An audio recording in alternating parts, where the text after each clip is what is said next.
G'day humans, Chris Stead here. Today I'm reviewing this air fryer, the Billord 6.5 litre air fryer. Now I found this on Amazon. It's like one of the biggest selling and most popular purchases on Amazon, but is it any good?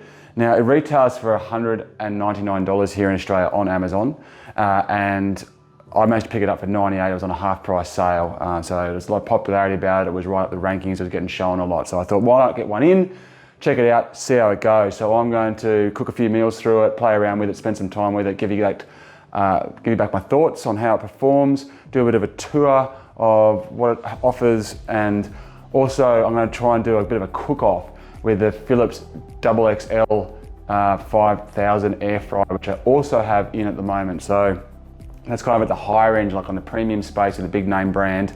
So I'm going to basically cook the same foods in both and see how they turn out. So that'll give you a good idea about whether or not this, competes, especially at that price point, if you get it for that price point. All right, well, let's dive in with my Billord 6.5 litre air fryer review. All right, well, let's start with a bit of an unboxing here. So, look, it's a pretty small package. So I know it's a 6.5 litre, it's still okay. It's still like medium to high range. So I'm surprised by how small the packaging is. So we'll have a look inside in a sec. 8 cooking presets is advertised on the front, and Saudi Arabia, India, UAE, or Australia. So there we go. That's where it's big. That's where Billord's big. All right, let's go have a look inside.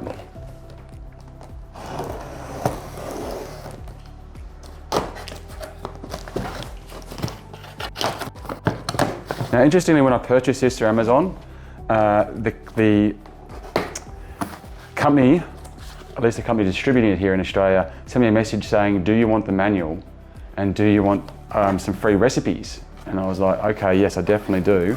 And then they emailed that to me. Now, interestingly, I got the impression that English wasn't the first language of the people I was who were sending me that. There was quite a lot of kind of pidgin English, not great spelling in there. Doesn't necessarily mean anything about the product, but there you go. Can you come on top? So it's got a bit of a manual in it anyway. Maybe it's just not that deep. I'll compare that to the one that they sent me to see what the difference is. All right, bit of styrofoam. Not surprising, but always a bummer.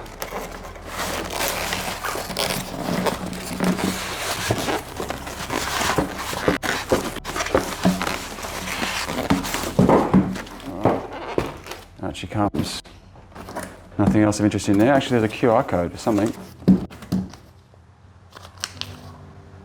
Oh, register.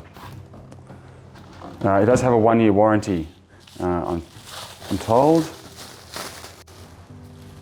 Oh, that feels very flimsy. Oh, look at that, just bending. It's very, very thin.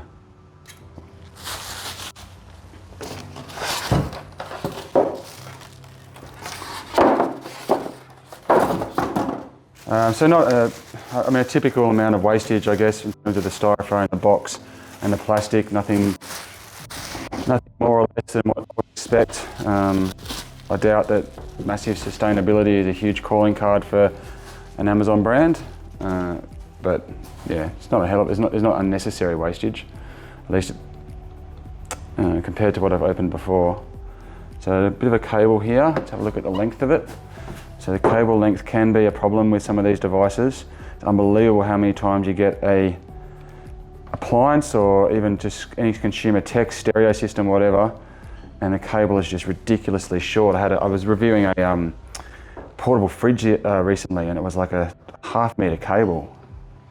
I couldn't even get it up to the wall in my garage. That is a short cable, a really short cable. So you're going to have to use this very close to a power point.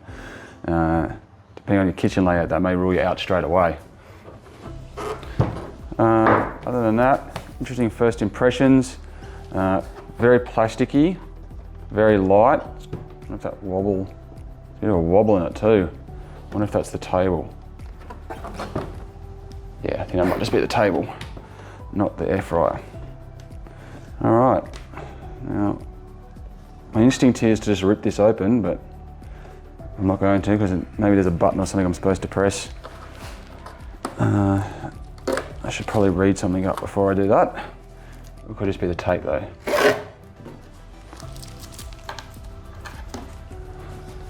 It's just the tape. All right, there we go. So that's non-stick. It's got that smell about it. I'm gonna have to wash that before I use it. I like the fact that it's got a window. I like that you can see the food through, but we'll dive into more of that as we use it. Is that supposed to sit in there, I wonder? Some sort of shelf? Anyway, we'll work it out. All right, there we go. Let's take it into the kitchen.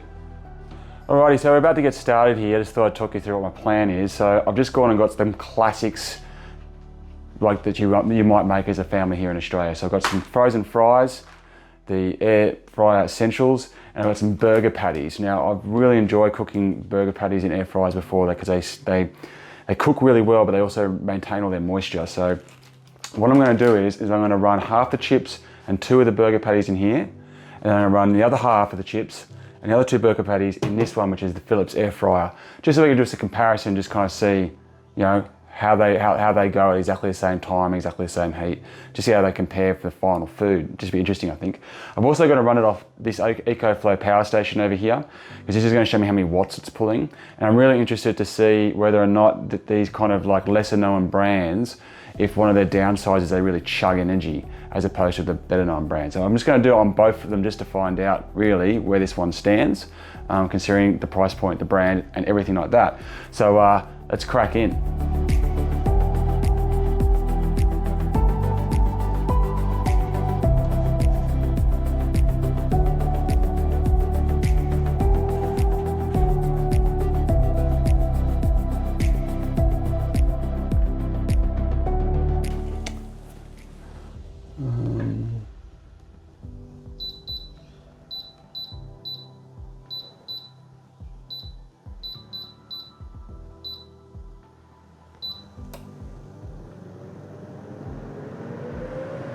Go down to there.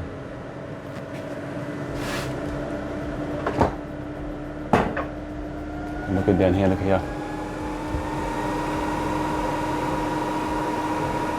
1500. Ouch.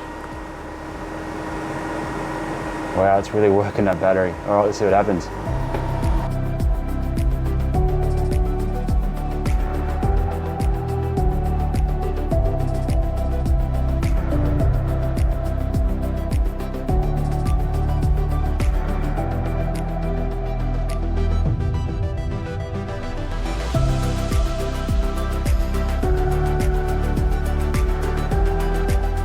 Okay, initial impressions are pretty good with the Billord.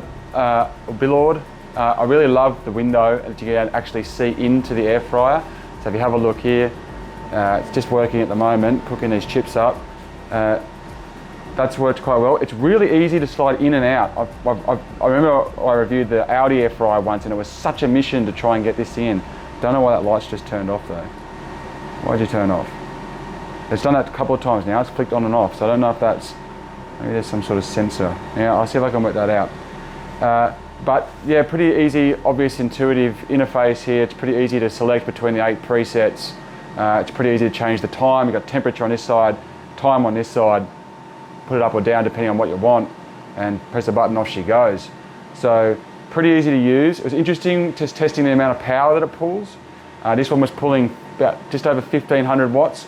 Whereas the Philips that I got running exactly the same time, exactly the same temperature, cooking exactly the same thing, is pulling pretty much 1800, just under 1800 watts. So 250 watt difference between the two. I don't know if it's to do with the capacity, because this is 7.2 litres, this is a 6.5 litre, so maybe it's just it's got a bit more space to warm up. But this one, as you can probably just hear in the background, what this one has been doing has been coming off and on. So basically it gets up to temperature a lot quicker and obviously holds that temperature well, and the power shuts down. And so it's not on at the moment. And then it goes, uh-oh, I'm losing a bit of temperature, she comes back on. So it's not a consistent drain. There's not a big break between them, it's not a consistent drain. Whereas this one just stays consistently pulling that power. So just interesting difference between the two. Don't know if that actually mitigates that extra wattage that this is not on all the time. This one is. Anyway, I'm surprised that lights come off. Oh, there we go. So maybe it's got some sort of sensor. That's pretty cool. So basically when you want to see, you can see, and when you don't want to see, it turns itself off. So that's neat if that's what's actually happening. Alrighty, well, soon we get to taste them. Right, so here is our just cooked chips, 15 minutes at 200 degrees. And here we have a comparison set of chips as well that went for 200 degrees for 15 minutes as well. You can see quite a difference actually between the colors of them in terms of their cooking. This is interesting. So what we're going to do is we're going to go professional chip tasters. And these guys are going to try the chips from both the air fryers and then try and tell us which one is the best or if they are the same. All right, guys, dive in.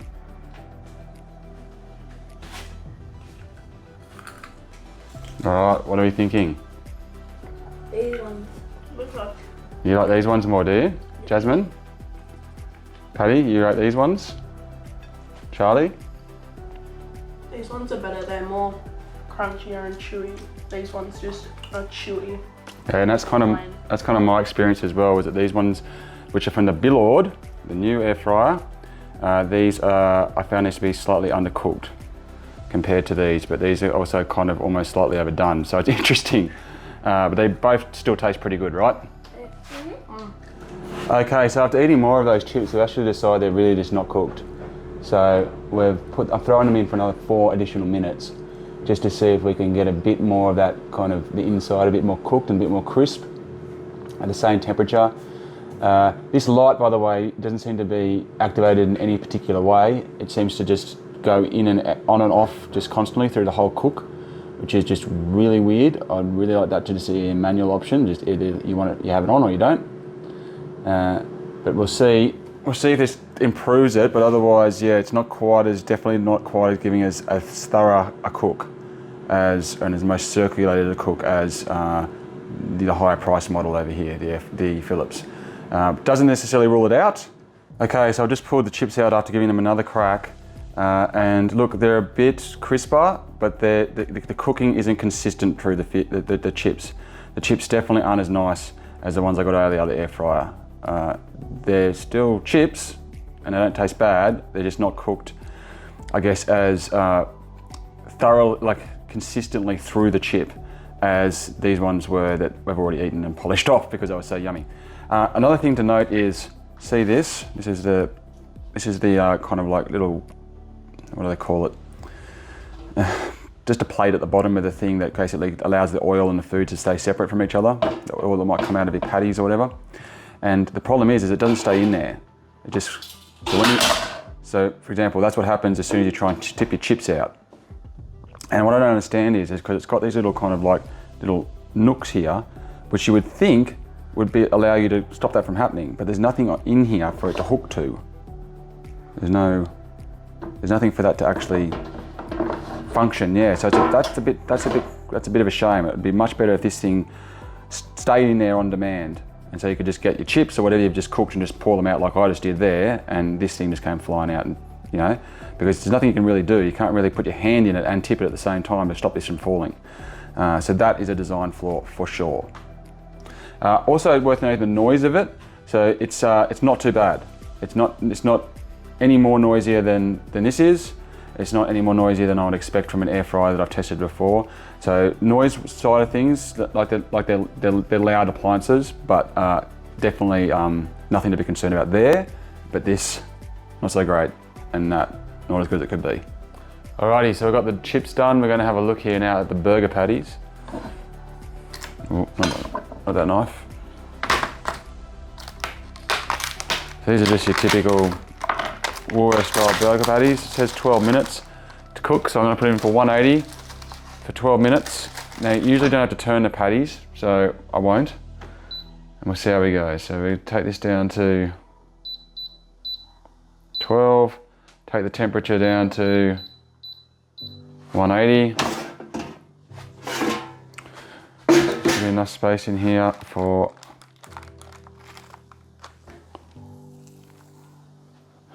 two patties to sit in it, plenty of space. So see how it goes off when it's not on. It's really easy to put this back in. I'm really stoked with how easy that is. All right, and then off she goes. And I put the other two in the Philips, and we'll see how they go. Do a taste comparison. Here they are cooking inside. and I'm concerned because there's only 3 minutes left and they do not look cooked.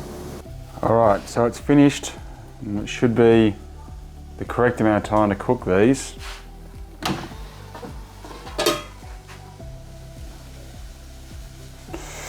Hard to tell. Still got a bit of colour in them, but maybe they're all right. Let's see how they compare over here.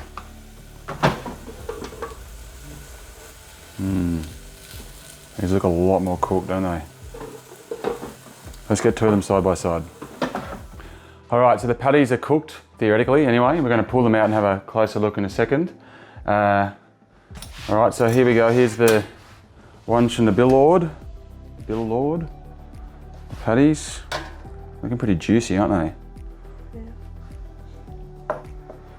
So those are our two from there. For the sake of comparison, cook the other two in the Phillips. Okay, looking at the colour of them, not too much difference actually. I was worried at first that there was going to be a bit of difference. It's not looking too bad. A bit of hummus off. Okay, this is really important because we're having McDaddy's tonight, and it's everyone's favourite meal. All right, so what I might do is I might just cut one of these in half and one of these in half, and we'll have a look, which is similar size. Oh, maybe these two over here.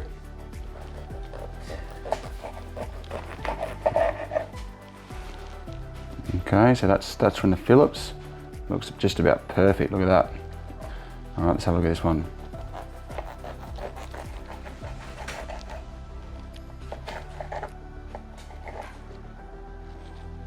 And that one's not looking too bad either. Not seeing a big difference there. All right, so I'm going to take a little bit of this one and take a little bit of this one. All right, now for the test. We'll start with the new one.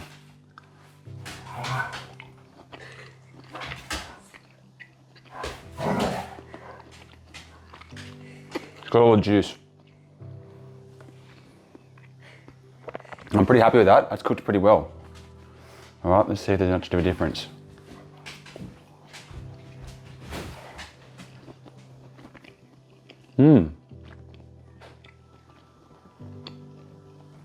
If anything, a little bit drier from the Phillips, but very, very close.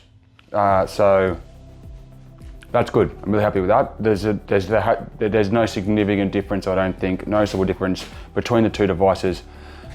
With the patties, the Billord's done a good job cooking it. All right, time for McDaddy's. Let's jump in.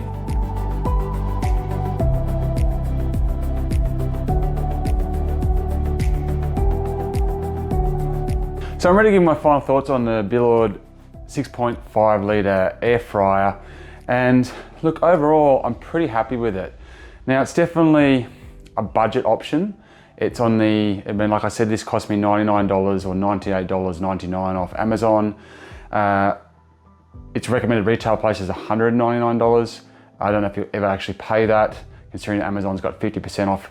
And you know, like compared to some of the other air fryers I've used, in particular the Philips XXL 5000 that I use, that's $449. So that gives you an idea of kind of where this price sits. So it's definitely, you're kind of coming in that budget range.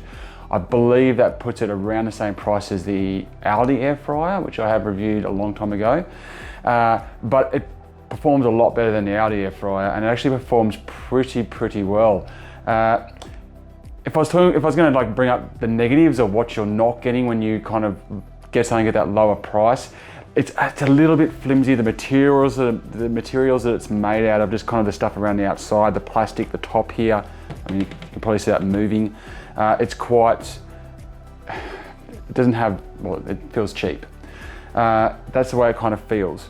You don't have the kind of design niceties in that when you pull out the tray here. It's got the kind of like the little grill that it sits on in the inside. That's not fastened down anyway, so it tips out as soon as you try and pour chips out or nuggets or dim sims or anything kind of like that that you might cook in here.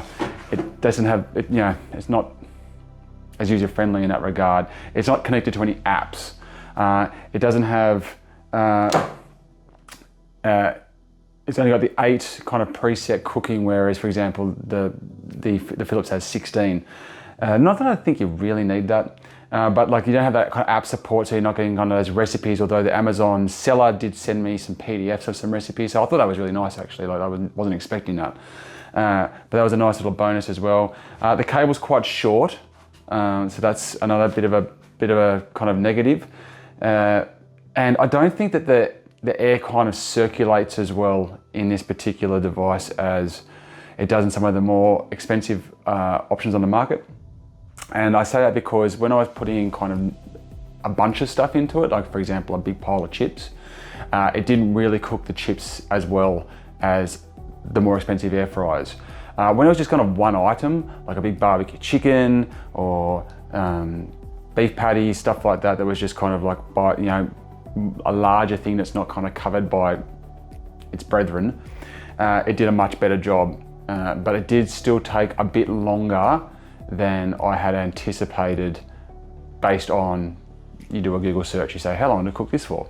That kind of thing. So I feel like it just doesn't potentially just move the air around as well as more expensive ones. But these are marginal issues, and realistically, even though it's kind of like made out of some cheaper product, cheaper materials, it's still really well designed. Like this here comes in and out. I bet you I can do it with my eyes closed. Let's see if I can do it. There you go.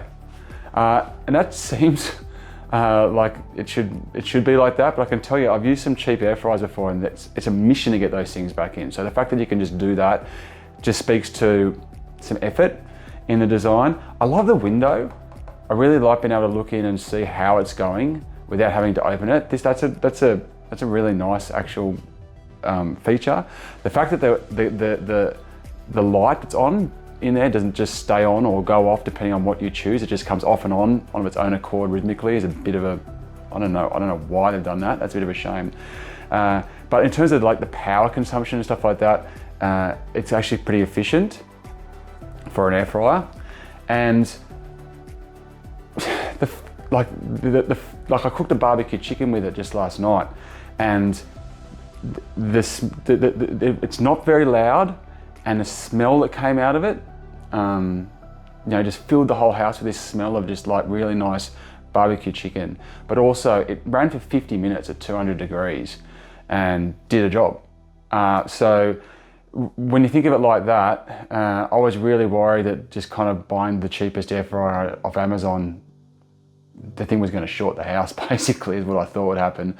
Or I'd be getting some weird electrical smells coming out of it, or the meat just wouldn't be cooked through, or anything like that. Like I said, I feel like it needs a bit more than some of the more expensive air fryers to get to the point of cook that you want, but it still does it. So I think it's actually a pretty good deal. I reckon, for saving $200 or $300, yeah, you're probably losing some premium features, but the food's still cooked really well, and that's what we're here for, right? So I got to say, I'm kind of giving it a thumbs up. Definitely worth considering. The Billord 6.5 litre air fryer. That is my review. Thank you very much for watching. I'm Chris Deere. Check out my other videos. Until next time, check you later. Yeah.